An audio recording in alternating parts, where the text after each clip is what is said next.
Sebuah film berasal dari visi seorang sutradara. Ketika sutradara membaca skenario, di kepalanya akan terbentuk sebuah dunia seperti yang digambarkan di dalam skenario, lengkap dengan karakter-karakter yang ada di dalamnya. Visi sutradara tidak terbatas akan budget. Yang punya budget besar bisa memiliki visi apa saja, termasuk membangun set yang mewah dan besar, dan juga tentunya mahal. Tapi set yang mewah tidak otomatis menghasilkan film yang menarik. Budget yang terbatas berarti tantangan yang lebih besar untuk menjadi kreatif. Tantangan bagi kita untuk melihat yang tidak terlihat, mengubah sesuatu yang terlihat biasa saja dan membosankan, menjadi sesuatu yang menarik dan memiliki nilai lebih. Ini yang akan membedakan seorang kreator dengan kreator lainnya ketika dia bisa berinovasi dalam bercerita. Saya Joko Anwar, and this is how I see the innovation.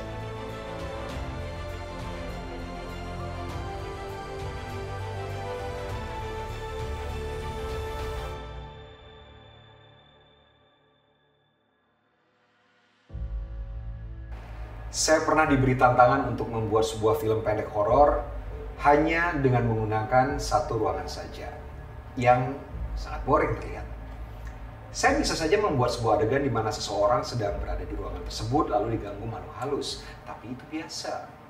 Saya putar imajinasi saya dan akhirnya membuat sebuah cerita tentang seorang anak yang baru saja kehilangan ayahnya.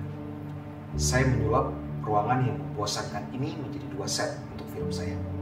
Ruang tamu sebuah rumah, dan kuburan. Ketika kita membuat film dengan dana terbatas, kita harus bisa menggunakan prop yang ada di lokasi untuk kepentingan cerita. Demikian juga dengan tata cahaya. Cahaya yang tersedia di lokasi disebut sebagai available lights. Contohnya, sinar matahari yang masuk melalui jendela, pintu, dan sebagainya. Sumber cahaya yang berasal bukan dari lampu khusus untuk film disebut sebagai practical lights. Contohnya, lampu rumah termasuk lampu meja atau cahaya dari api korek api. Membangun dunia dalam sebuah film bukan melulu soal gambar, tapi juga suara. Visi seorang sutradara juga harus melibatkan penggunaan suara untuk membangun mood dari sebuah adegan. Suara dalam film terbagi dua, yaitu desain suara dan ilustrasi musik. Bersama dengan visual, suara harus mampu membawa penonton masuk ke dalam dunia yang dibangun dalam film. Set yang disiapkan dengan baik tidak akan ada gunanya jika pemain tidak berhasil memainkan karakternya dengan meyakinkan. Pemain yang baik akan membuat set menjadi hidup. Ketika saya mencari pemain, saya selalu mencari orang yang bisa dengan natural memerankan karakter mereka. Untuk bisa mencapai ini, saya biasanya memberikan background karakter kepada para pemain tentang karakter mereka sejak mereka lahir sampai karakter tersebut masuk ke dalam cerita film. Ini akan membuat pemain bisa menjadi karakter mereka dengan sangat meyakinkan dan tidak sekedar berpura-pura.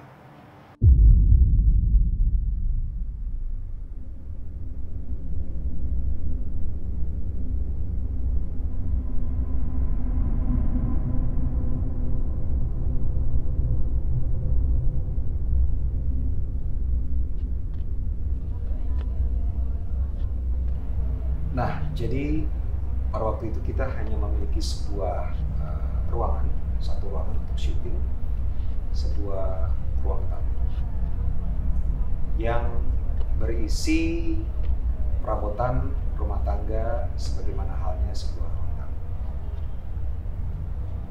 Kami menggunakan available lights, kita syutingnya di siang hari sehingga kita tidak harus menggunakan peralatan tambahan. Kita juga menggunakan beberapa props yang sudah ada di ruangan tersebut, seperti lilin atau korek api. Kita juga menggunakan meja, lemari, buffet yang juga ada di ruangan tersebut. Ini adalah satu dari dua props yang kita buat artikel di surat kabar dan peti mati yang sekarang kita lihat. Peti mati ini adalah prop yang paling mahal, tapi tentunya tidak terlalu mahal kalau kita membandingkan dengan hasil dari film tersebut yang memiliki production value yang tinggi.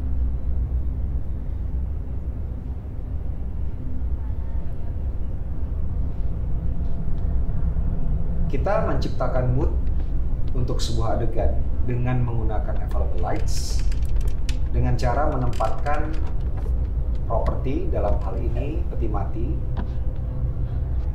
sesuai dengan situasi yang bisa membangun mood dari adegan tersebut.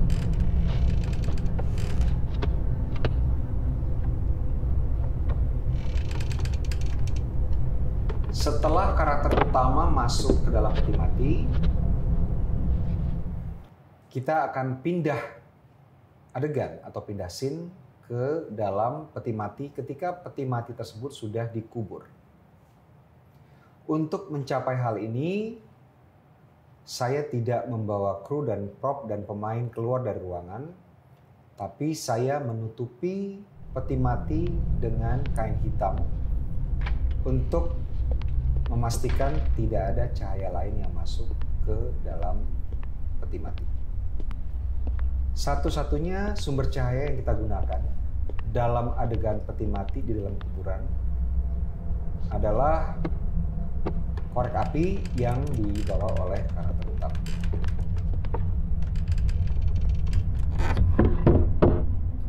Untuk membangun situasi yang believable atau meyakinkan di dalam peti mati, kita menggunakan tata suara yang membuat penonton seolah-olah berada di dalam peti mati bersama dengan karakter utama. Adegan ini terasa menyeramkan karena penonton masuk ke dalam dunia yang dibangun dalam film dan ditempatkan bersama-sama dengan karakter utama. Penonton juga merasakan ketakutan dan kebingungan yang dirasakan oleh karakter utama dan bersama-sama karakter utama menjalani situasi yang menyeramkan.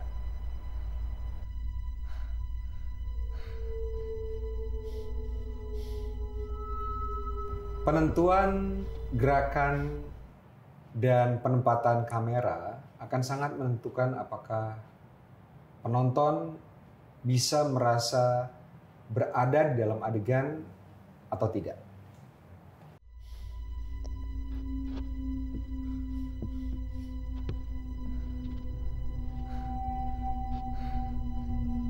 Sekalipun adegan ini diambil di dalam sebuah ruang tamu sebuah rumah, kombinasi antara set, penempatan kamera, acting, dan penggunaan practical lights membuat adegan ini seolah-olah meyakinkan penonton berada di dalam liang lahat.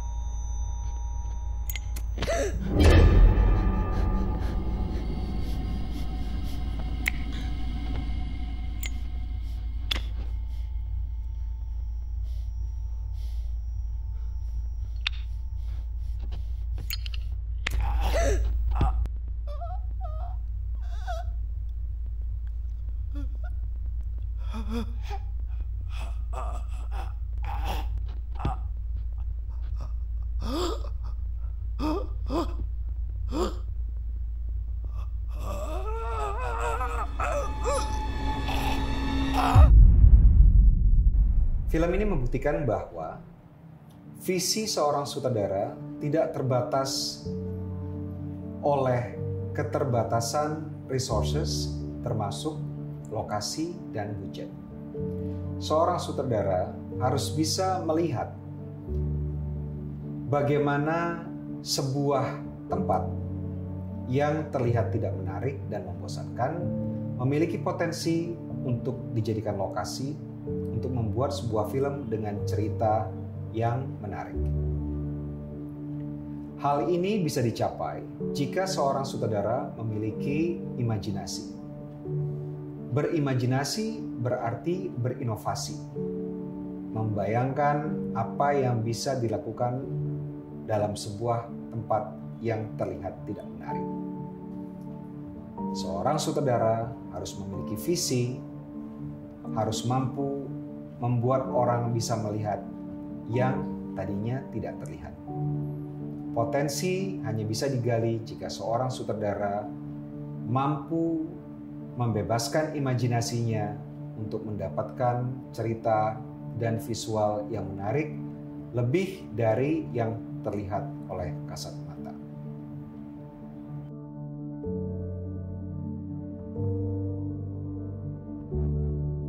Inti dari workshop ini sebenarnya untuk membantu kalian yang ingin terjun ke industri film agar dapat melihat lebih peka potensi dari sebuah tempat, tools, dan arahan yang walaupun sederhana, terlihat biasa, namun dapat memberi impact dan feel yang berbeda bila dibawakan dengan maksimal dan efektif.